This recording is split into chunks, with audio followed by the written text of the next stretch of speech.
Oke, sekarang kita lanjutkan ke bagian berikutnya.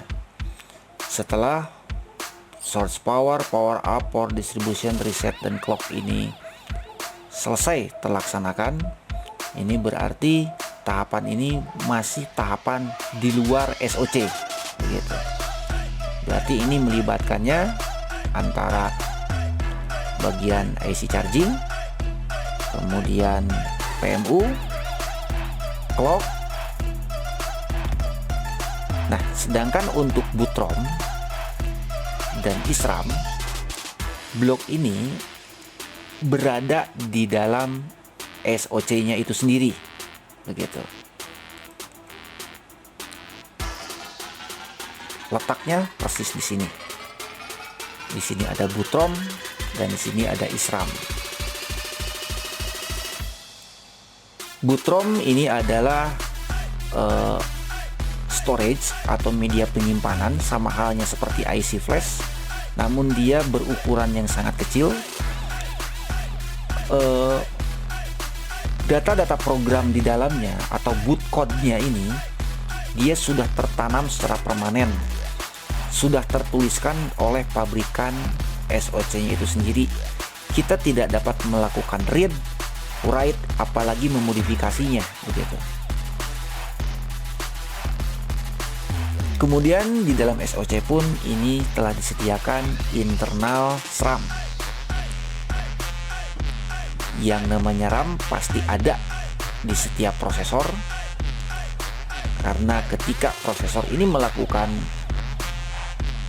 melakukan rutinitasnya, data-data tersebut tentu akan disimpan sementara di dalam RAM, begitu.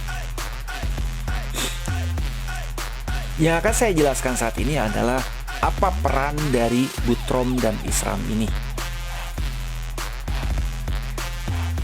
Saat ini saya menjelaskan akan dibatasi saja dalam untuk pembahasan panjang lebar dari tentang boot ROM dan SRAM ini akan saya jelaskan panjang lebar di video studi kasus yang akan saya uraikan di sesi berikutnya. Sekarang saya ingin menyampaikan beberapa poin penting dari peran apa itu boot ROM dan SRAM.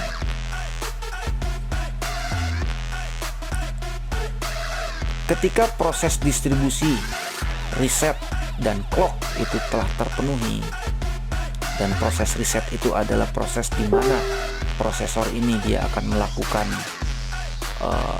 rutinitasnya. Di dalam boot ROM ini dia menyimpan kode-kode atau menyimpan beberapa atau banyak hal ya. Salah satunya adalah untuk bagaimana dia dapat mengenali dirinya sendiri. Artinya dia akan mengecek blok-blok atau subsistem yang ada di dalam dirinya. Dia akan mengecek.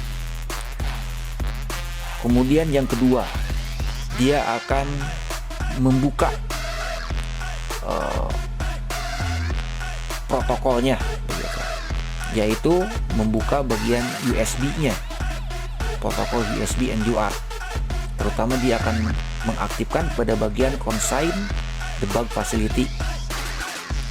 Nah, termasuk dalam hal ini kalau dulu biasa kita lakukan untuk JTAG, gitu ya. Kemudian dalam tahapan ini pun juga boot ROM akan melakukan inisialisasi. Pertama kali adalah SRAM dan keberadaan LPDDR ini.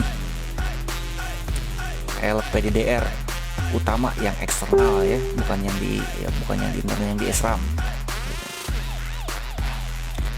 Kemudian yang terakhir di sini dia akan memerintahkan terhadap control logic untuk menentukan atau untuk memanage agar tegangan nilai konsumsi arus dari LDO dan bak regulator ini bisa sesuai dengan yang diinginkan oleh subsistem-subsistem yang ada di dalam SOC ini, begitu.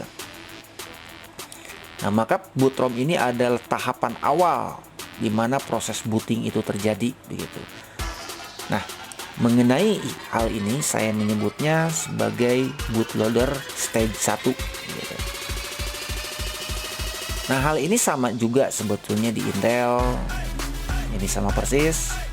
Kemudian di Exynos juga sama persis. Tetapi penggambaran dari diagramnya sajalah yang mungkin ini agak sedikit berbeda begitu ya. Di sini ada bagian storage. Kemudian untuk kontrol logiknya di sana ada power management. Ini hanya beda istilah saja. Di Exynos pun sama begitu ya. Ini sudah ada gabung di dalam blok ini. Nah, ketika blok ini ada yang bermasalah,